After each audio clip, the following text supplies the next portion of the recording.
Bon koni mogo min tara hiju ke e tara hiju ke wakati mi aya soro ebe fulanka fo ya baraw de la o kofe ina na tauhidita ka sunnata ibe sage hiju kawa bo tauhidi famulen kofe sunnat ka fawlen kofe ni hiju shediye ibe sage hiju ka ni hiju shediye ibe sage hiju ka ni hiju she fanatiye islami alen kofe tauhidi talen kofe limaniya talen kofe hiju shede tiye hiju tika ni hiju shediye hiju wajibreka parce que hiju na kera fulanka fo ya kote hiju e odi yato muwaju ka hadisan na fa babala jamana in kono maliyum be hiju ladege min ke mogola ko sari jamana don ka boya an ku ladege hiju to la de akan kam min fuye folo akan maju ka hadisa de fo hiju dembe akan mu bisukun kono sanu ka bomba le kono ya فليكون أول ما يدعو إليه شهادة أن لا إله إلا الله وأن محمد رسول الله فإنهم أتوا لذلك فعلمهم أن الله افترض عليهم 5 صلوات في كل يوم والليلة فإنهم أتوا لذلك فعلمهم أن الله افترض عليهم صدقات توغد من أغنيائهم وتربي لفورائهم مواجهك حديثا من كل تمام آيات تيكتا يماني تيرين يا يراني حديثا ni seri kuma fulai masabati mogo boro ibe sallim min ala makotala ibe jakabo min ala makotala itara hiju ala makotala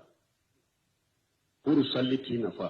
puru son ki nafa puru jakabo ki nafa puru ka hiju ki nafa fo seri kuma fula ulube ka sabati sani ka boy ka jamana kono ala kelento bato ka sore bolala ni fulati bolo yika ala kelento bato fulanka fo yakumba ba fulanka fo yapitini ati bolo o kasabati bolo sani ka boy ka jamana kono folo de fulanat wa shahadatu anna muhammad rasulullah ciren ka batulini sun ciren ka sunna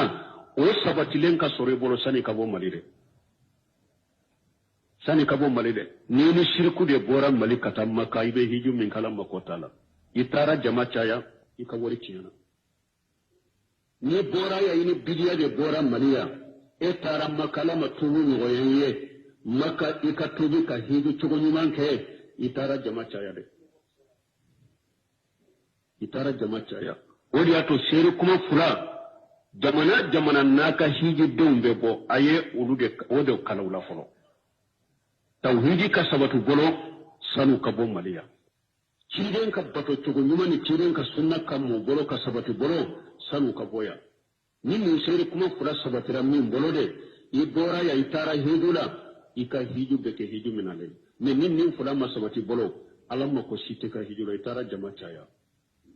donc ni mogo hijira fulan ka fuyaka alamma ko sito hijula ika tawhidi talen ko fe nin no ya biye sebiye sagi kata hijula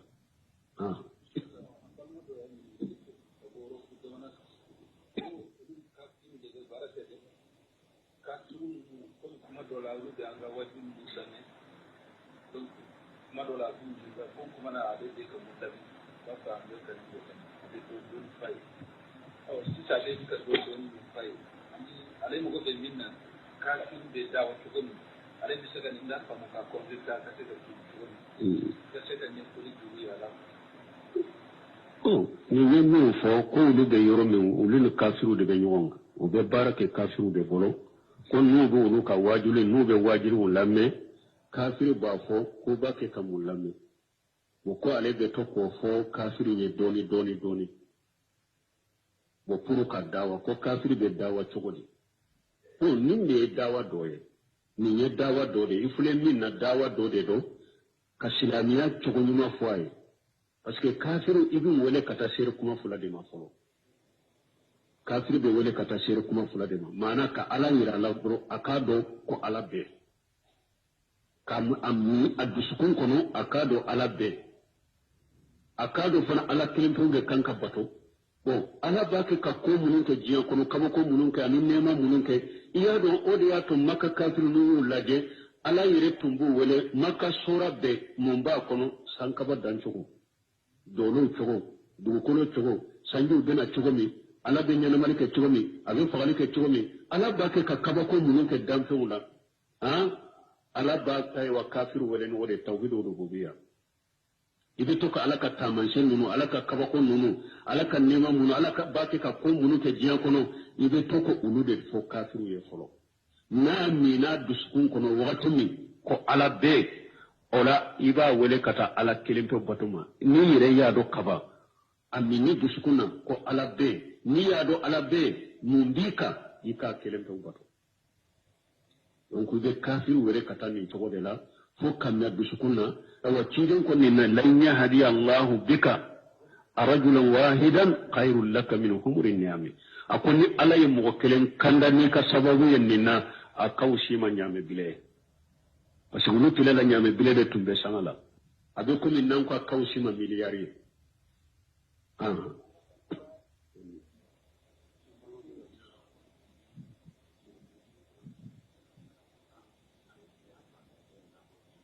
kata ko yala ni be muso furu kata laje folo abe chogodi oye sariya de ni e ba fe ka muso furu silamiya sariya la daga ye ikata folo ikata ka nyogo laje rede oye sunna ni sariya yirede kiren ko ni ba fe ka muso mi furu ta laje aka nyogo laje akon na ye nyogo laje adjara nyogo nye furu keroka ako ode kaka furu be duma ni nyogo je Allah jeli cogo damado bala sebo doye muso laje ni ba se ka muso min furu na ya sur abe kinkelen kono iba teme sirawo do ebe se kata jo akate me sirala umi ba shiga akate me sirala ateme to iba laje harina le reta kalama muso be se ka laje ni cogo la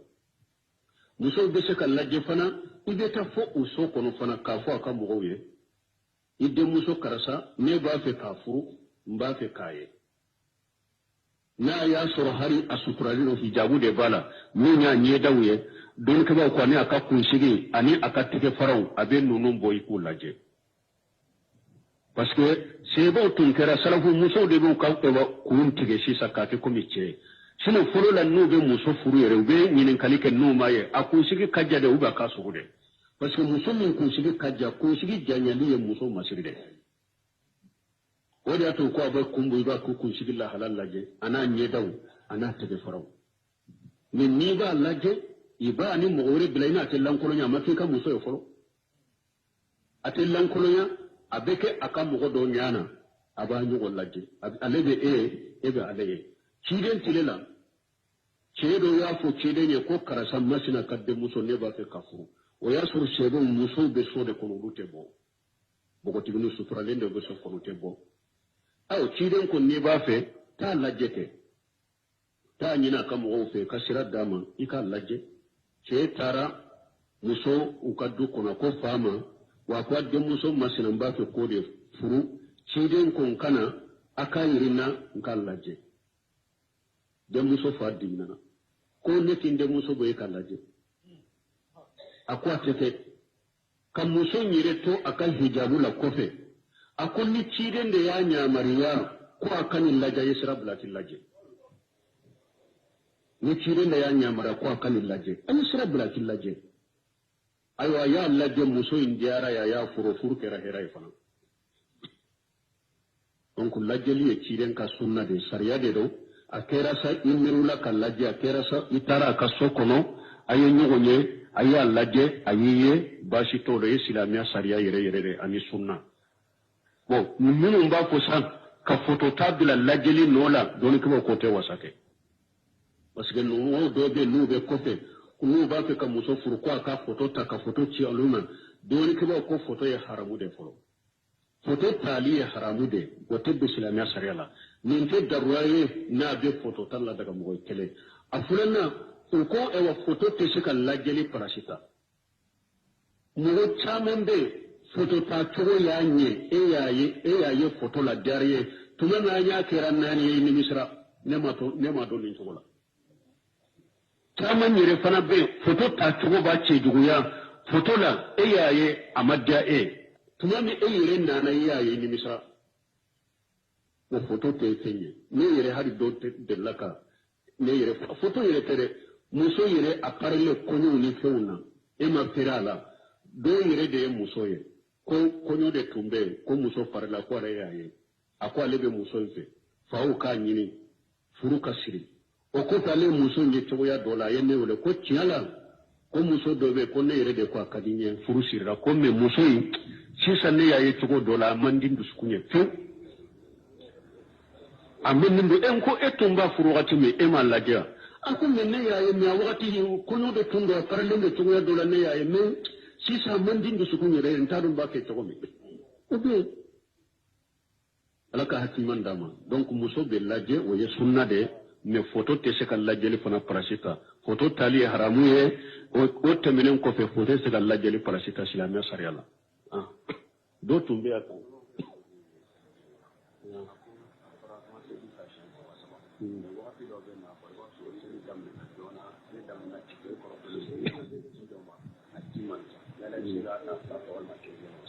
mo ko salliji ko a fora salliji sufe o kake saba sabai bolo kinin bolo ko sinya saba numan bolo ko sinya saba inyeda ko sinya saba kini sen ko sinya saba numan ko sen ko sinya saba ko jimi be e bolo akado salli wati surunya e be sika ke kelen kelen hu saba de fora kelen kelen benya sufe ka sufe kelen kelen ko sinya kelen kelen abenya sinya fula fula benya sinya saba de ya danye mais don kuma ubayira ni mo min te kalambaraye kelen kelen ni teliya ko jugute mo mi kelen kelen ni ka sufe be sika ko kanye akado